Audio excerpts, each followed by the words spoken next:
Salut à tous et bienvenue sur ma chaîne. Ohayou gozaimasu. Ohayou gozaimasu.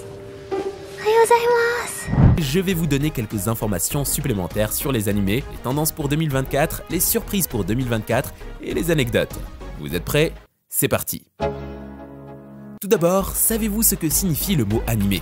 Il s'agit d'un terme japonais qui désigne les dessins animés, qu'ils soient produits au Japon ou ailleurs. Le mot vient de l'anglais animation, qui se prononce animation en japonais. Au Japon, le mot animé désigne donc tous les types de dessins animés, tandis qu'en Occident, il désigne plutôt les dessins animés japonais ou d'inspiration japonaise. Ensuite, quels sont les genres d'animés les plus populaires?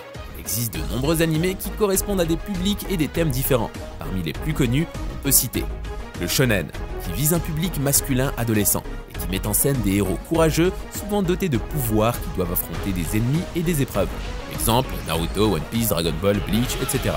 Le seinen, qui vise un public masculin adulte et qui aborde des sujets plus matures, complexes ou violents.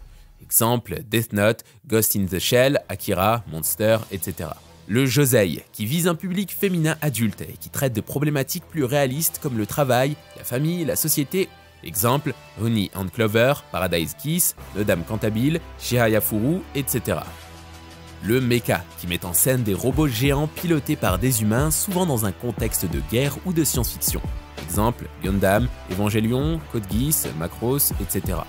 Le isekai, qui raconte l'histoire de personnages transportés dans un autre monde, souvent fantastique ou médiéval, où ils doivent survivre ou accomplir une quête. Exemple, Sword Art Online, Re:Zero Konosuba, No Game No Life, etc.